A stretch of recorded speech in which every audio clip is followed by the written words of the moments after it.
todos. É uma enorme alegria a gente estar aqui mais uma vez no Grupo Espírita Fabiano.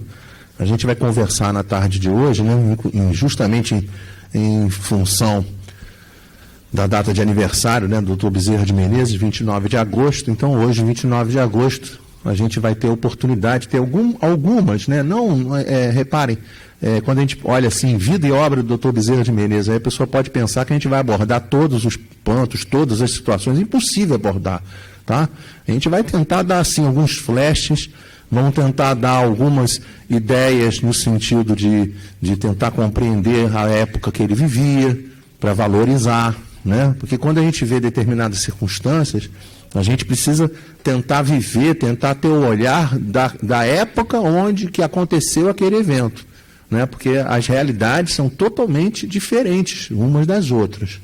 Então, quando a gente bolou, né, quando a gente preparou essa apresentação, a gente pensou em tentar fazer um trabalho, né, em que a gente conseguisse ter uma visão global, né, dessa questão do Dr. Bezerra de Menezes. Por isso que eu coloquei ali, mas dentro desse desenho, eu coloquei um quebra-cabeça. Esse quebra-cabeça a gente tentou trabalhar, né, vamos ver até onde a gente vai conseguir ir, né, mas a ideia seria trabalhar a questão da biografia dele, tentar trabalhar algumas coisas de mensagens, como ele aborda mensagens, tentar falar alguma coisinha dele com Jesus e dele conosco. Porque aí, dessa maneira, a gente tem justamente essa tal da visão global que a gente estava falando agora há pouco, que a gente está querendo ter, né? Se a gente não conseguir varrer tudo, aí a gente vai ficar com o quebra-cabeça até onde a gente conseguir chegar, né? Porque a gente tem um horário para cumprir, né? E quando a gente pensou em trazer essa apresentação, eu trouxe aqui uma série de situações, né, ligadas a Chico Xavier, definindo, né, Chico Xavier. Chico Xavier era adorável, cândido, delicado, humilde, um anjo de criatura. E aí, uma situação que foi colocada dentro da biografia do Chico, dizendo assim, a frase de uma vizinha define melhor, sabe, moço, o Chico é um amor.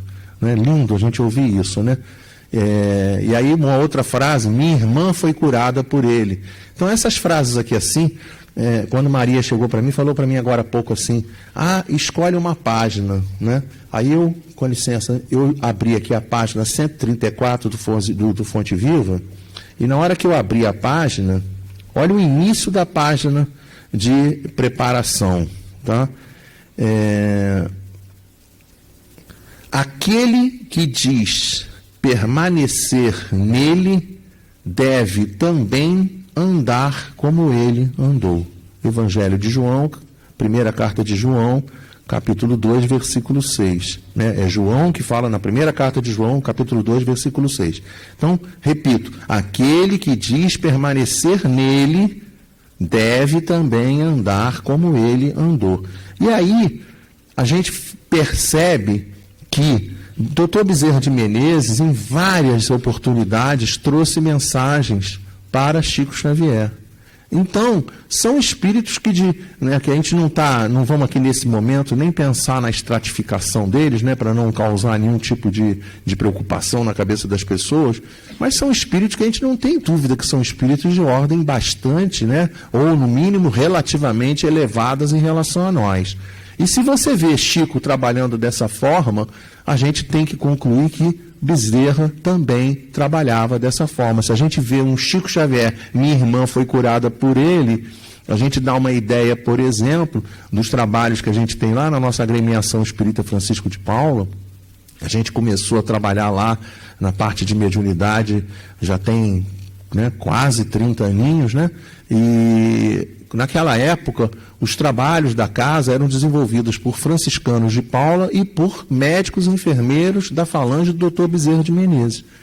Com o passar do tempo, à medida que os trabalhadores vão, né, estão tendo uma certa consecução, aí você vê que vão chegando os novos trabalhadores espirituais. Então, por exemplo, com o passar do tempo, começaram a vir franciscanos de Assis para também trabalhar. Então, tinham franciscanos de Paula, franciscanos de Assis e médicos e enfermeiros da falange do Dr. Bezerra de Menezes. Quando a gente diz isso, a gente está dizendo assim, 30 anos de trabalho em uma só casa espírita, em que os trabalhos de cura, os trabalhos de atendimento de saúde são, na maior parte, capitaneados por trabalhadores da falange do Dr. Bezerra de Menezes.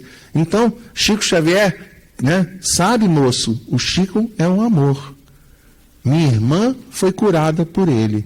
Então, a gente fica imaginando a quantidade de espíritos que foram atendidos pelo Dr. Bezerra de Menezes. Essa que é a dimensão que a gente queria trazer. Naquela mensagem espiritual, tem uma mensagem espiritual em que ele está sendo atendido, está sendo recebido por Celina, e aí ele ouve um burburinho, não sei se já chegaram a ler essa mensagem, é uma mensagem apoteótica, ele ouve um burburinho no lado de fora, e aí ele pergunta assim, mas que barulho é esse? Aí quando ele vai na janela tem uma multidão de espíritos, e aí, quem são esses? São irmãos que foram atendidos por você. Que a pessoa vai trabalhando no bem, ela vai trabalhando no bem, e a gente perde a noção da quantidade de pessoas que são atendidas. E essa é uma característica do Dr. Bezerra de Menezes. Então, dentro dessa visão global, a gente vai trabalhar um pouquinho essa questão da questão dele, a questão dele, como é que ele era pessoalmente. Então, começa dizendo isso aqui, visão global do trabalho. Um médico não tem o direito de terminar uma refeição, nem de escolher hora, nem de perguntar se é longe ou perto, quando um aflito qualquer lhe bate à porta. A gente tem, por exemplo, a 29 de agosto de 2019, data de hoje, estou falando que está gravando, aí a gente poder referenciar direitinho, porque, se eu não me engano, é mais ou menos por agora que tem o lançamento do filme do Divaldo. É em setembro, Então, ou seja, 12 de setembro, data precisa. Então, hoje, 29 de agosto. Daqui a 14 dias, lançamento do filme do Divaldo. Naquele vídeo de apresentação do filme, Joana de Anjos teria dito para ele uma coisa simplesinha, Aquele que atende as outras pessoas não tem direito, não tem tempo para chorar. Tá? Se você trabalha para o outro, não dá tempo de chorar. Quando a gente começa a trabalhar em favor dos semelhantes, não dá tempo mais da pessoa cuidar das suas próprias limitações, das suas próprias necessidades. A gente só deve e só consegue fazer coisas em favor dos nossos semelhantes. E, com toda certeza, o nosso querido companheiro, o Dr. Bezerra, era um companheiro que tinha essa característica. Eu não sei se é agora que vai entrar, eu esqueci de dizer que tinha um vídeo dentro aqui dentro do nosso arquivo. Eu não sei se vai funcionar. Cássio, sabe por quê? Não, e pior do que isso, eu não sei se está anexado. Eu não sei se vai funcionar. Eu vou tentar. Se não funcionar, a gente vai descobrir. De qualquer forma, quando a gente pensa em Dr. Bezerra de Menezes, a gente também precisa se lembrar dessas atividades, dessa conduta dele, da maneira dele se portar, da maneira dele trabalhar, E aí nós lembramos também, dentro desse estudo que a gente foi fazendo, nós lembramos da oração de São Francisco, daquela música, Senhor, fazei-me instrumento de vossa paz. E aí, é claro que se a gente tivesse uma possibilidade maior de tempo, a gente até ia poder cantar a música, porque sensibiliza as pessoas, mas aí vocês todos em casa depois, pensando no estudo, pensando na palestra, chega em casa, no caminho de casa, caminhando, aí vai cantarolando, Senhor, fazei-me instrumento, entendeu? Aí vai cantando. E perceber que essa conduta que está aqui, mais uma vez, Maria, chega até a incomodar, Chega até a incomodar, tá? Mensagem 134, busquemos o equilíbrio, é o título da mensagem. Qual não é a surpresa quando o objetivo que você tem entre aquelas duas vertentes que tem ali, onde houver ódio, que eu leve o amor. Esses objetivos de trabalho, esses objetivos de atendimento que se faz, quando a gente vai atender alguma determinada pessoa, e isso com toda certeza o doutor Bezerra era um especialista em fazer isso, é interessante a gente perceber que não é para a pessoa trazer a anteposição da ideia da maneira exata como a palavra é apresentada. Tá? Eu vou dar um exemplo disso. Às vezes a pessoa está nervosa, aí chega alguém no lado dela e diz assim, calma, inclusive a pessoa não fala calma, não, a pessoa fala assim mesmo, calma, fulano. Olha, se você quiser botar uma pessoa nervosa, tá? Quando você olhar uma pessoa que estiver calma, e se você quiser botar a pessoa nervosa, não é para ninguém fazer não, tá? Mas é a prática do assunto, tá? É só você chegar para a pessoa e dizer para a pessoa assim, calma, fulano. Aí a pessoa fala, eu estou calmo. Calma, fulano, eu estou calmo. Aí a pessoa fala, calma, fulano, o cara já vai quicar, entende? Porque não é isso que tem que fazer. Não é assim que faz, tá? A gente tem que conseguir identificar a problemática da outra pessoa e trazer a anteposição da ideia. Vou dar outro exemplo. Onde houver ódio, que eu leve o amor. Às vezes você chega para um determinado companheiro que está muito chateado com uma ofensa que recebeu, com algum impropério, com alguma dificuldade que tem com uma determinada criatura. E aí você vai chegar para ele e vai falar assim, perdoa, meu irmão. Tá? O que vai acontecer? Ele vai dizer, não vou perdoar. Normalmente é isso que o cara vai dizer, não vou perdoar, porque se o cara está vivendo o problema de uma maneira intensa na vida dele, isso não vai modificar o ponto de vista dele. Então a gente precisa sensibilizar a pessoa, a anteposição da ideia, ela deve se apresentar de que maneira? Ela deve se apresentar de maneira a conseguir fazer com que a pessoa mude o foco dela. Ah, eu odeio fulano. Tá bom, você odeia fulano, deve ter os seus motivos. E ok. Ao invés de você chegar para ele e dizer, então ama fulano, ele vai dizer, não vou amar, diz para ele assim, por que você não lembra de pessoas, você está dando atenção, está focando nas pessoas que você odeia e está esquecendo de ter foco nas pessoas que você ama. Você está preferindo ocupar a sua mente com aqueles que você se desequilibra, ao invés de ocupar a sua mente com aqueles que você se equilibra. Então são coisas assim para a gente perceber. E isso vale em tudo quanto é instância. Em todas as instâncias. É a pessoa procurar a maneira correta de abordar a situação. E doutor Bezerra fez da sua vida um meio de servir ao próximo e a seu país.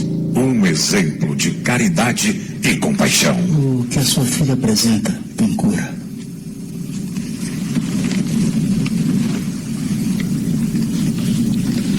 Doutor, só me desculpe, mas eu não tenho um centavo de reais para comprar medicamento.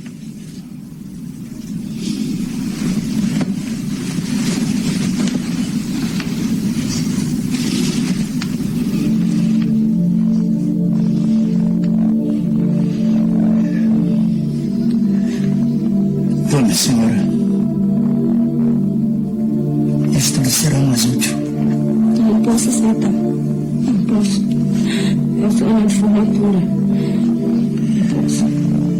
Ela não terá a menor utilidade para mim, senhora. Se eu não puder exercer o meu ofício em toda a plenitude, por favor.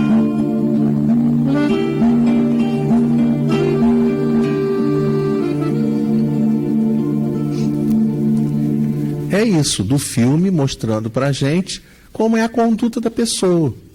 Né? É o óbolo da viúva. Quando a pessoa não tem mais nada para fazer, não tem mais como fazer, ela vai abrir mão de tudo que ela tem. Ela já deu. Qual é a situação? Ah, eu não tenho um centavo, um dinheiro sequer para fazer o trabalho, para poder atender aquela situação. Por exemplo, não é à toa que a gente lembrou agora há pouco do Divaldo, me veio aqui à mente uma passagem que tem da biografia dele, que contam, né, que ele estava numa determinada circunstância, saiu de um estudo, saiu de uma palestra, encontra um menininho, né, menininho de rua, o menino vem na direção dele, moço, me dá R$1. Aí ele pega, bota a mão no bolso, paletó, bota a mão no bolso, bota a mão no bolso e fala assim, filho, eu não tenho R$1 sequer.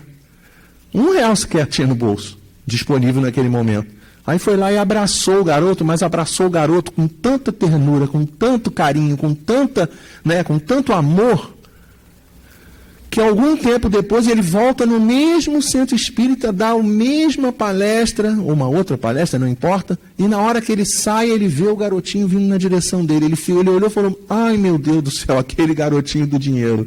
E aí ele bota, já vai botando a mão no bolso, oh meu Deus, acredito que eu não tenho R$1 de novo. Aí o garotinho aí ele falou: já vou te adiantando, não tenho R$1 para te dar. Aí o garotinho: não, hoje eu não quero R$1 do senhor, eu quero aquele abraço. É aquele abraço que eu quero.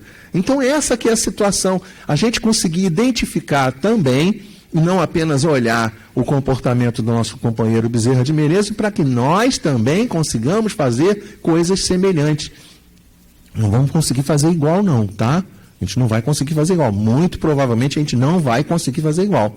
Mas a gente tem que se esforçar em tentar se aproximar do comportamento. Porque dentro do Livro dos Espíritos, quando se diz na questão 625 que Jesus é o melhor referencial, modelo, guia para a nossa humanidade, ele é colocado como o melhor, mas ele não é o único.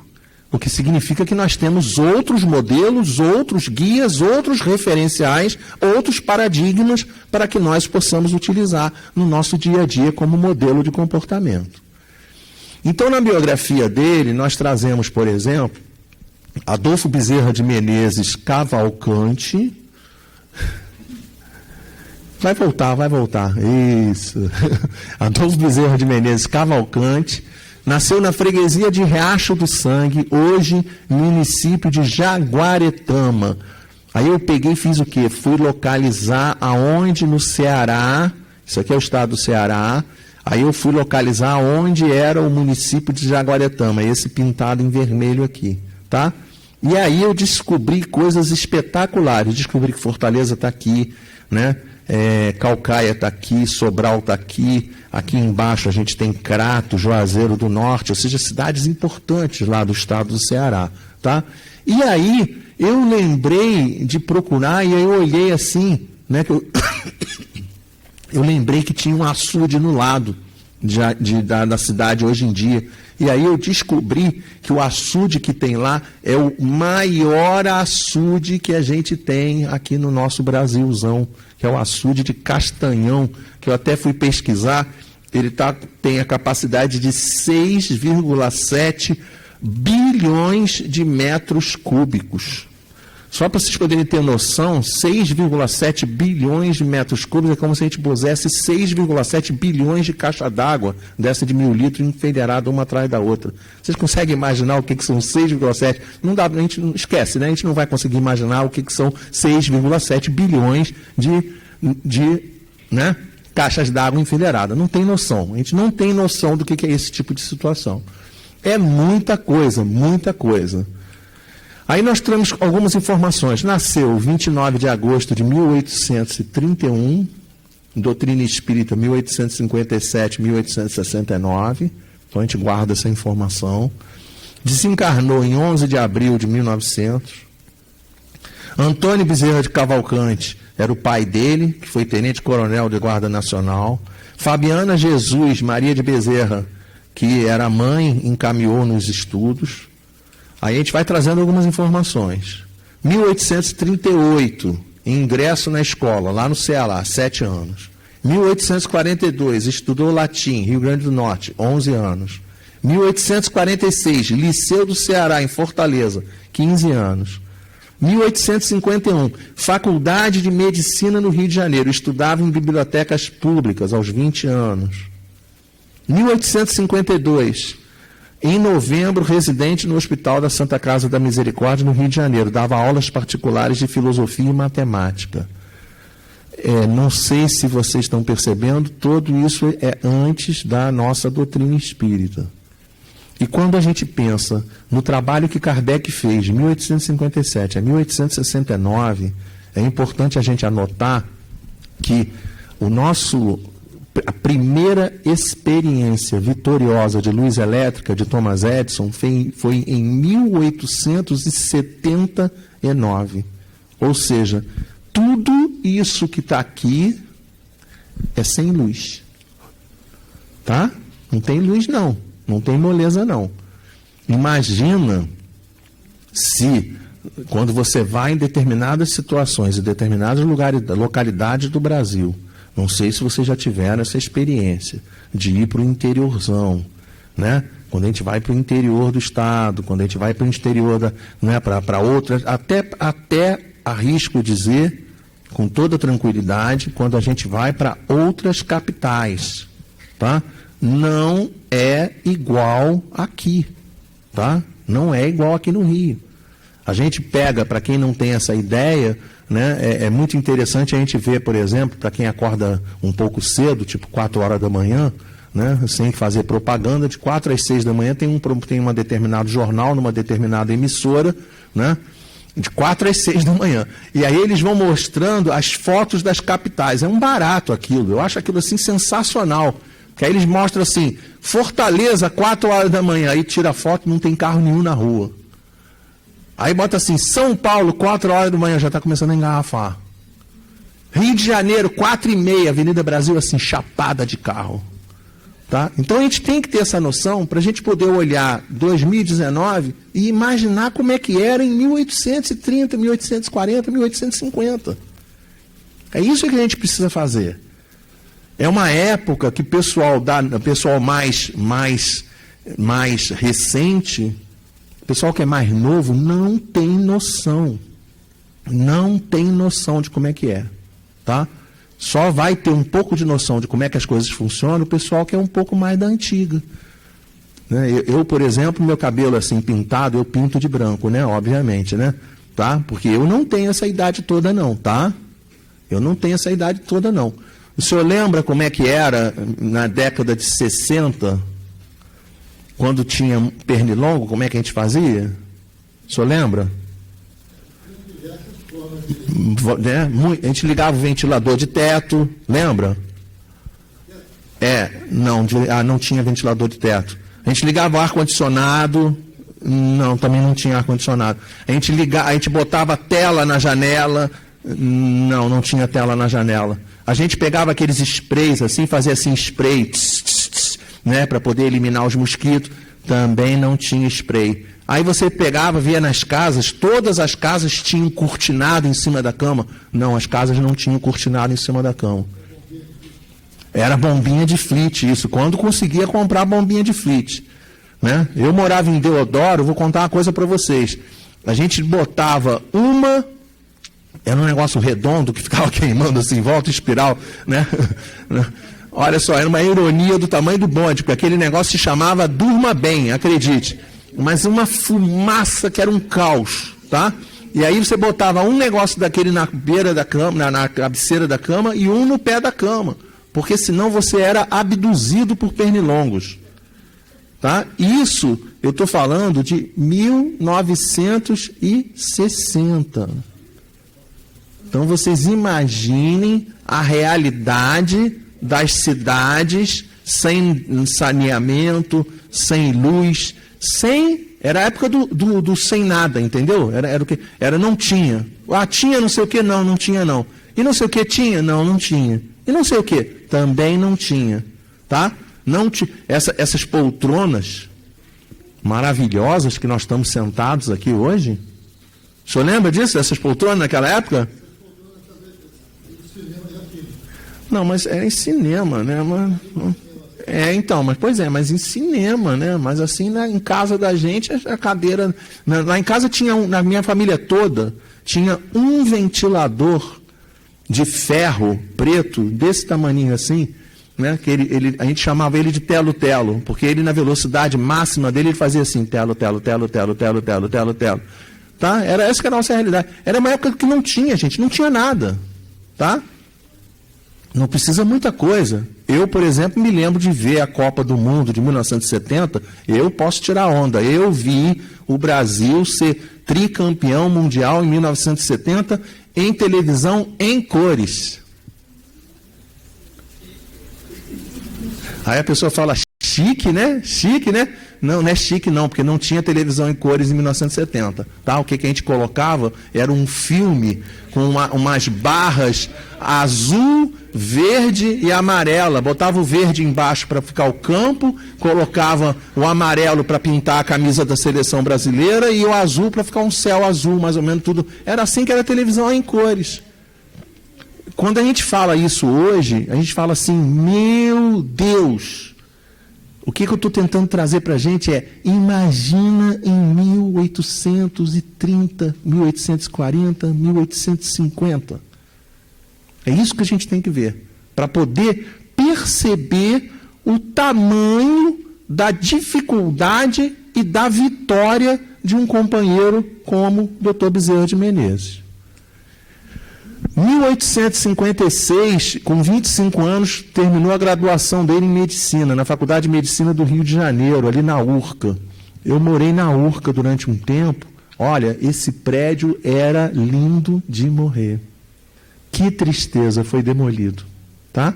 Em 1900, eu não estou enxergando, mas aqui assim está dizendo aqui uma data, tá? Esse prédio foi demolido ali na Urca. Qual é o número que está ali? Alguém está lendo? 981, pois é, eu morei ali em 72, 73, mais ou menos 74, então não, era lindo de morrer, bonito, bonito, ao invés de reformar, demoliram, né? Brasilzão nosso, né? Isso que vocês estão vendo aqui, que parece uma praia, não era uma praia não, isso aí é o Porto de Fortaleza, em 1851. Olha a quantidade de navio que tinha, grande, né? Parecia mais um cais ali, um ancoradorozinho pequenininho, e era isso mesmo. Aí eu trouxe também uma imagem do porto do Rio de Janeiro, para a gente não pensar que nós estávamos muito atrás. Não estávamos, não. Então, bem parecido lá com Fortaleza. Navios pequenos, coisas pequenininhas, porque nós estamos falando de 1851. Época do não tinha. Continua a época do não tinha. Olha que linda a criatividade das pessoas naquela época. Infelizmente, eu acho que, infelizmente ou felizmente, tanto faz, hoje ainda tem isso também, né? Mas olha só, ele se casou em 6 de novembro de 1861 com Maria Cândida de Lacerda. Ela desencarnou. E aí, 2 anos após a desencarnação da sua esposa, ele casou-se com a irmã da primeira esposa, que se chamava Cândida Augusta de Lacerda. Olha o nome da primeira esposa, Maria Cândida de Lacerda. E aí depois ele se casou com Cândida Augusta de Lacerda. Todo mundo Cândida, todo mundo Lacerda. Né? Parece até. Quando a gente olha na história lá da época de Jesus, né, eram a situação dos Herodes. Aí tinha Herodes Antipas, Herodes não sei o que, Herodes não sei o que lá, Herodes. Aí o outro tinha um filho. Qual é o nome que vamos dar? Herodes. Aí nasceu menina. Como é que a gente vai chamar? Herodíades. Essa que era a criatividade que eles tinham, tá? Mas só para a gente poder ter noção. Teve 2 filhos com a primeira, 5 com a segunda. Vida política, quase 25 anos de vida política. Isso é bom a gente poder pensar, tá? A gente acabou de viver um caos aqui no nosso Brasil de relacionamento, né, por conta das pessoas, né, não vocês lembram disso no final do ano passado, eleições, né, tão polarizado, mas tão polarizado que irmão passou a brigar com irmão, familiar com familiar, amigo com amigo, porque um pensava de uma maneira, outro pensava de outro. A doutrina espírita não pode estar ligado à questão política, pode estar ligado, depende como você vai fazer, depende se você vai se servir ou se você quer servir. Depende se você vai ter equilíbrio ou se você vai levar as coisas tudo, né, na base da discussão, brigas e etc. e tal. Aí é complicado. Então a gente tem que tentar entender qual é o tipo de comportamento da pessoa. Ele, por exemplo, em 1861 a 1863, indicado por moradores de São Cristóvão, olha que lindo, indicado por moradores de São Cristóvão para vereador na Câmara Municipal. É interessante perceber que isso tudo aqui é reinado, tá? Isso aqui é antes da República. 1864, 68, reeleito vereador. 67, 68, deputado provincial, membro da Comissão de Obras Públicas. 873 a 1885, vereador da Câmara Municipal.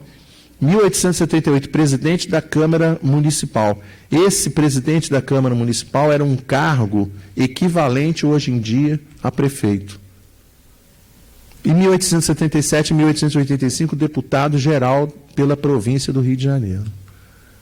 Trouxemos também uma imagem aqui da Câmara, só para a gente poder ter uma noção da imagem da Câmara. E quando ele se aproxima da doutrina espírita, essa passagem também é muito legal, tá? Isso aqui também é muito legal. Para a gente ver, porque outro dia a gente estava fazendo um estudo, né, sobre assim, a questão da doutrina espírita junto com a ciência, a parte de religião e ciência. E aí um companheiro perguntou assim para a gente: mas Eduardo, só a doutrina espírita traz a verdade? E aí a gente conversou com o companheiro dizendo para ele assim: olha, a verdade é uma coisa que não pertence à doutrina espírita, né? A doutrina espírita tem a verdade da doutrina espírita. Tá? Se eu puser esse livro que está aqui na minha mão, estão vendo o livro? Ele tem uma imagem aqui na frente, atrás ele não tem imagem nenhuma, tá? Aqui ele tem o nome dele, aqui não tem o nome, aqui na aba tem o nome. Então, se a gente bota o livro em uma determinada posição, desde que a pessoa também não vai apelar, né? Tá? Porque aí no caso, Maria, aqui no caso você já sabe como é que é o livro e é covardia. Mas se eu perguntasse para você, só olhando assim, como é que é a capa do livro, a sua resposta tem que ser: eu não sei como é que é a capa, porque você não está vendo a capa. Eu estou vendo a capa, a senhora não está vendo a capa. Mas eu perguntar assim, qual é o tipo de folha, qual é a cor da folha que é o do livro? Amarelo, branco, como é que é a folha do livro? Você sabe que é branco. Aí você fala, você sabe que é branco, mas se você não estiver olhando, só o pessoal que está aqui sabe dizer. Então, o que eu quero dizer com isso? Cada uma pessoa está tendo uma ótica da realidade. Leonardo Boff dizia assim: o ponto de vista é a vista do ponto. Então, quando você olha uma determinada coisa, essa coisa não pertence só à doutrina espírita. A realidade, né? E por conta disso, se você pegar no Alcorão e for ler o Alcorão, muita gente que já leu o Alcorão, quando lê, fala assim: nossa, eu acho que esse cara é espírita. Se você ouve o nosso não, né, porque nós não é nosso, né, mas o nosso atual, do planeta atual, né, no momento atual do planeta, Papa Francisco, muitas vezes ele fala, a pessoa fala assim: ixi, o cara é católico, mas é espírita. Entende? Quando você olhava Gandhi falava assim: nossa, Gandhi era do hinduísmo, mas era espírita. Por quê? Porque a coisa que a pessoa fala pertence a essa verdade, que é uma verdade universal. Então, os conceitos da doutrina espírita, muitos dos conceitos da doutrina espírita, para espíritos mais adiantados, já pertenciam ao espírito antes do espírito ouvir sobre a doutrina espírita. Então ele chega e diz assim: eu não encontrava, quando está lendo o livro dos Espíritos, eu não encontrava nada que fosse novo para o meu espírito. Entretanto, tudo aquilo era novo para mim, ou seja, ele percebia que era novo, mas sabia que não era novo, porque ele já conhecia aquilo, já tinha noção daquilo. Então ele já tinha tido noção da visão do objeto. E quando a doutrina é trazida para ele, ele olha e fica com aquele negócio, aquela sensação de: eu já vi isso em algum lugar. Então ele diz: eu já tinha lido ou ouvido tudo o que se achava no livro. Preocupei-me seriamente com esse fato maravilhoso, e a mim mesmo dizia: parece que eu era espírita inconsciente, ou mesmo, como se diz vulgarmente, de nascença. Espírita de nascença. É assim que ele se sentia. Um livrinho que ele fez, que pouca gente sabe. Eu estou numa posição aqui assim, que meus óculos não alcançam nem de perto nem de longe, então eu não vou conseguir ler, tá? 100%, mas eu acho que é alguma coisa do tipo: a escravidão no Brasil e as medidas que convém tomar para extingui-la sem dano, ó, dano tá lindo, né? Dano está lindo. Dano para a nação, por Dr. Adolfo Bezerra de Menezes. Aí a data está ali embaixo, 1869, antes da abolição. Ele fez um livreto, fez um panfleto, um livretozinho, um opúsculo, e distribuía, ou seja, Dr. Bezerra, 20 anos antes da abolição, já era abolicionista, já tinha o pensamento do respeito aos nossos irmãos e humanidade. Foi segundo presidente da FEB em 1889 e 1890, vou em frente. Quinto presidente, 1895 a 1900, vou em frente. Receitava para os pobres na farmácia Cordeiro, né? Essa farmácia existe, né? Esse prédio existe até hoje, tá? Rua, lá no centro da cidade, Rua da Conceição, tô certo? Existe essa rua, mas eu estou pensando se alguém lembra dessa farmácia aqui. Parece que lá, nesse momento, lá hoje, tem uma instituição Bezerra de Menezes que funciona, tá? Depois vocês podem pesquisar na internet, é mais ou menos isso, tá? Mas eu estou falando aqui de cabeça. Livros, né? Bezerra, né? Chico e Você. Então, essa questão é muito legal, porque vai mostrando casos e informações muito interessantes de similaridade entre eles. Alguns livros ditados para Ivone Amaral Pereira, Nas Telas do Infinito, Recordações da Mediunidade, Dramas da Obsessão, A Tragédia de Santa Maria. E quando a gente vê a parte de mensagens dele, também é legal a gente ver, porque como ele falava, como ele começava as mensagens e como ele começa, né? E como termina. A gente já teve oportunidade de ver exposição do Divaldo, na época que estava fazendo a fusão da federativa aqui da nossa cidade, que era o antigo USEERJ, com a FEERJ, que ficava ali em Niterói. E aí, quando houve a fusão para formar o CEERJ, que é hoje o Conselho Espírita do Estado do Rio de Janeiro, o Divaldo fez uma palestra.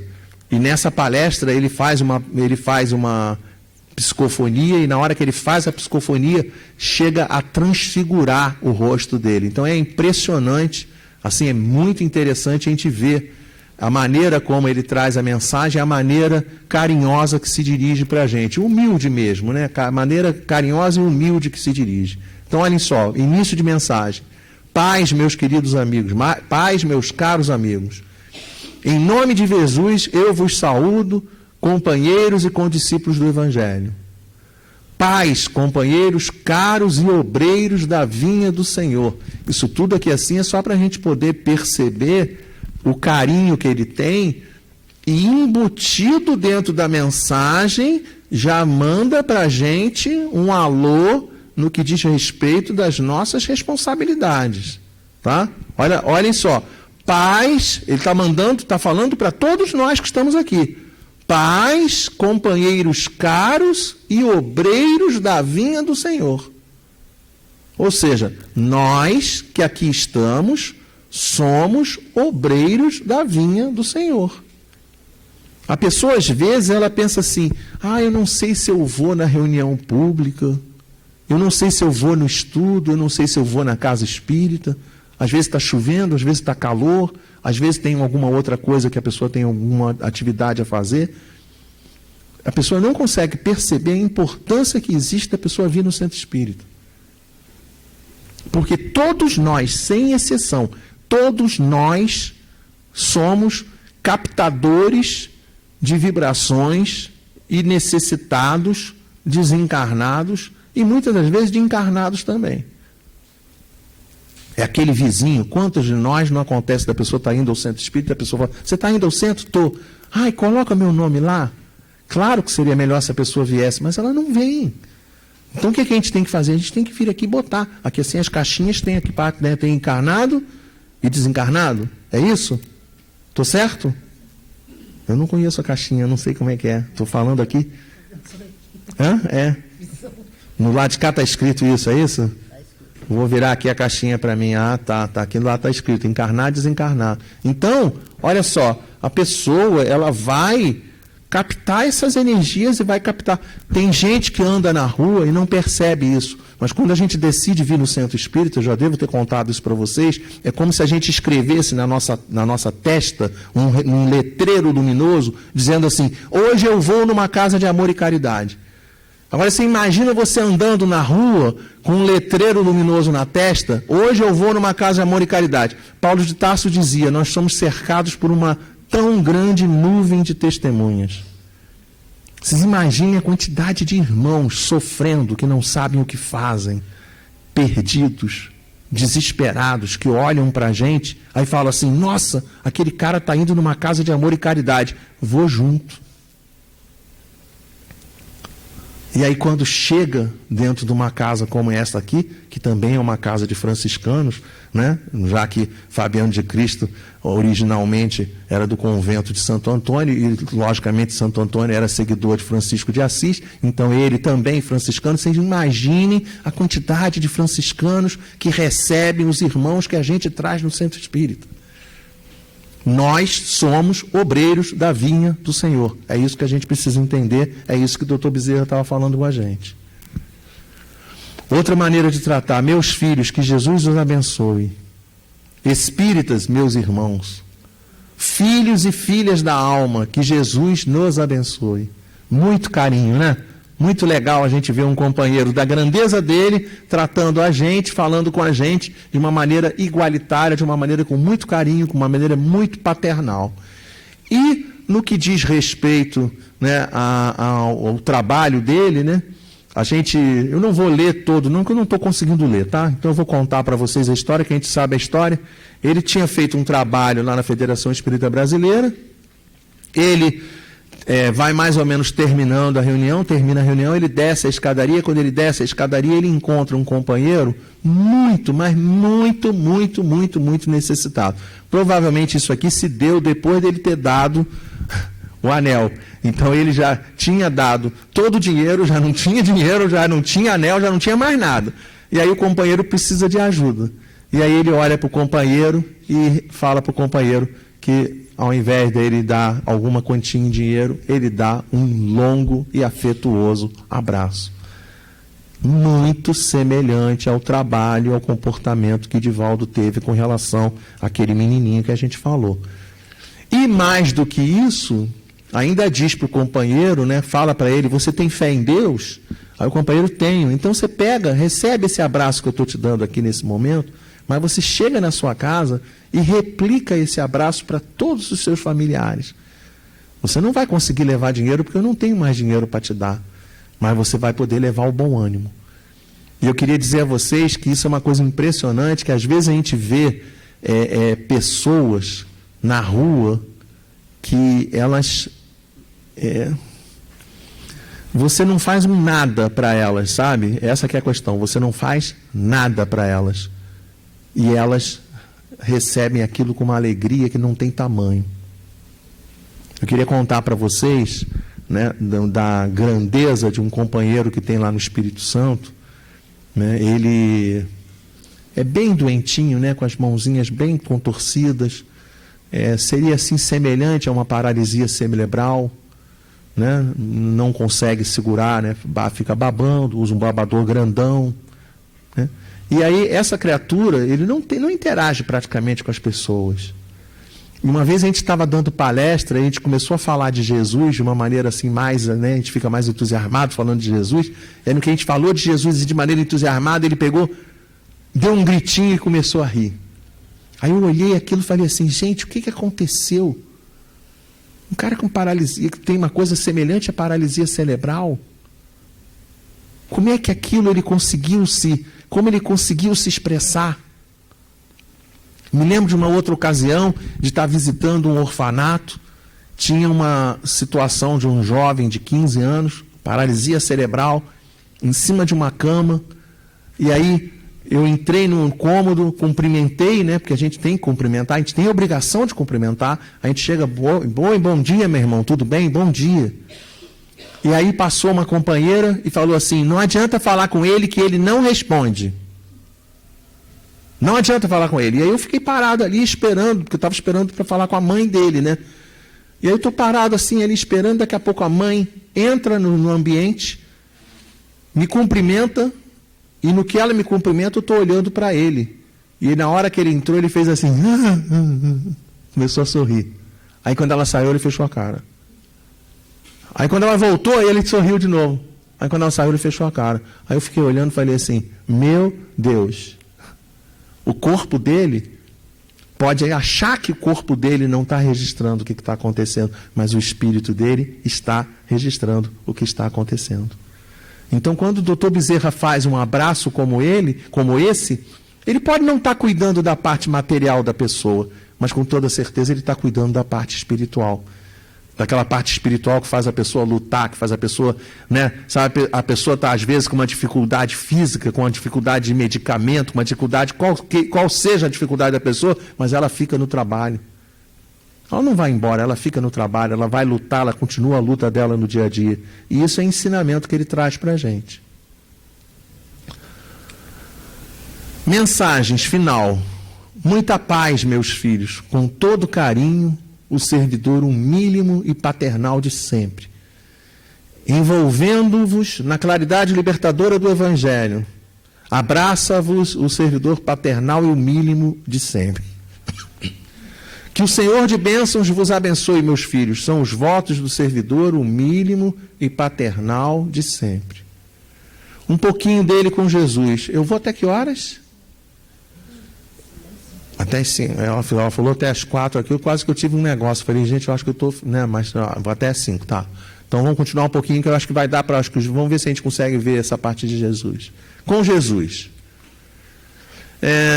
Aqui tem aquela situação que a gente estava conversando agora há pouco, né? Que ele está parado, né? Ele está parado, e aí Celina chega, né? Celina é emissária de Maria. Celina chega perto dele, né? E aí ele vai na janela e vê uma multidão de pessoas que estão acenando para ele, né? E ele pergunta, quem são, Celina? E ela diz, são aqueles a quem você consolou sem nunca perguntar o nome. São aqueles espíritos atormentados que chegaram às sessões mediúnicas e a sua palavra caiu sobre eles como um bálsamo numa ferida em chaga viva. Impressionante. Vocês já imaginaram? Às vezes a gente não dá importância a isso. Vocês já imaginaram a gente chegar e lembrar dos nossos entes queridos? Lembrar dos nossos amigos que já partiram? Lembrar dos pais dos nossos amigos que já partiram? Vocês conseguem imaginar isso? Da gente chegar, né? Ah, mas eu não sei o nome dele. Eu não sei o nome dele. Eu sei que o nome dele é Jorge. E o pai do Jorge desencarnou. Aí você pega um papelzinho. Aonde pega o papelzinho? Aí, isso. Aí pega um papelzinho, né? Pega um papelzinho, por favor. Eu não sei o nome dele, tá? Eu não sei, não. Pode botar, você mesmo escreve para mim, que eu não tenho como escrever, que eu estou sem óculos, aí mesmo fica impossível, tá? Escreve assim para mim, assim. Pai do Jorge de Guarapari. Agora a Maria vai fazer um favor para mim. Vai colocar na caixinha certa, que eu não sei qual é o lado da caixinha. Tá? Pai do Jorge de Guarapari. Obrigado, tá? Você foi em minhas mãos. Desencarnado, exatamente. O pai do Jorge de Guarapari desencarnou. Eu, nesse momento, pensei nele, aqui durante a palestra, estou pensando nele e estou mandando energia, estou fazendo uma prece por ele. Sabe o que vai acontecer quando eu desencarnar? Se ele também estiver lá? Com toda certeza, isso é o livro dos Espíritos que assegura. Eu posso não ver. Mas os nossos parentes, os nossos amigos, nos recebem no plano espiritual. É isso que está lá segurando dentro do livro dos Espíritos. Então, imagine se todos nós fizéssemos isso. A gente ia conseguir juntar dentro da nossa história coisas, claro, né, guardando as respectivas proporções, coisas semelhantes a essa que estão escritas aqui dentro do livro. É isso que a gente tem que perceber. Porque quando se conta uma história de Dr. Bezerra, a gente não conta a história, a gente não aborda a história do Dr. Bezerra dentro do centro espírita para a gente falar, ó, que lindo, oba-oba. Não, ninguém quer saber disso, não. Não é isso que é o importante. Estou vendo ali a questão, o negócio da filmagem no vídeo. Isso também é uma outra coisa importante também da gente comentar, aproveitar esses momentos para a gente comentar a respeito. Às vezes a gente publica uma palestra, por exemplo, aí as pessoas colocam assim, a gente cansa de ver isso, né? É uma exposição do Rossandro, Aí, né, que eu não sei o nome dele todo, é difícil de falar, eu tenho dificuldade, mas Rossandro, não sei o que lá, todo mundo sabe quem é. Aí tá lá, Clincha. Tá vendo como é que é difícil, viu? Não sou eu só, né? Aí, olha só, aí a pessoa fica assim, oba! Curti, amei, que legal. Isso é bom? É bom, mas não é suficiente. É mais importante a pessoa ouvir a palestra, ouvir a exposição, tentar obter recursos que abranjam a vida da pessoa, que consiga servir para o dia a dia da pessoa. Anota num papel o que está sendo tratado, o que está sendo conversado, as dicas. Replica, passa para outras pessoas, questiona. Ao invés de montar um grupo de WhatsApp ou mandar para as pessoas, reparem, pelo amor de Deus, reparem, eu não estou criticando, eu estou dando uma ideia, tá? Às vezes a gente vê grupo com 20, 30, 40, 50 pessoas, aí começa assim, todo dia de manhã, bom dia, bom dia, bom dia, bom dia, bom dia, bom dia, aí começa aquele negócio, bom dia, aí você tem 50 mensagens de bom dia, que aí você fala assim, gente, não dá, entende? Não dá. Ao invés de fazer isso, né? Um só, coordenador do grupo, bom dia para todos. Pronto, não precisa ninguém responder. Está todo mundo embutido que todo mundo está dando bom dia todo mundo para todo mundo. Vamos em frente. Traz uma mensagem. Discute a mensagem. Qual a importância? Digam para mim qual é a importância dessa mensagem no dia a dia seu. É isso que a gente tem que começar a fazer. Então, olhar a história de Dr. Bezerra é muito legal. Mas é muito mais legal a gente poder pegar a história dele e jogar no nosso dia a dia, jogar na nossa vida. Porque assim a gente está usando de uma maneira prática, está usando de uma maneira muito melhor esse conteúdo que está sendo, ao invés de oba-oba. Porque eu tenho certeza disso, ele não está preocupado com o nosso oba-oba. E quando a gente propõe de fazer um estudo como esse, o objetivo não é fazer o oba-oba com a data do aniversário dele. O objetivo é a gente poder angariar esses recursos, essas informações, para poder valorizar as dificuldades que ele teve, para poder perceber as facilidades que nós temos, para poder comparar as dificuldades e facilidades e o que ele fez com o que nós podemos ou devemos, né, dentro do possível, fazer no nosso dia a dia. Tá bom? Então, a gente vai parar por aqui, né? Um beijo para todos, que todos tenhamos muito aprendizado, muita coisa, vale a pena. Tem outras obras, com toda certeza na livraria que tem livros a respeito de Dr. Bezerra. Se não tiver o livro, é só pedir, tem biblioteca. Não deixem de ler, não deixem de pegar com esse sentido, absorver para o nosso dia a dia, para o nosso aprendizado. Que Deus nos abençoe.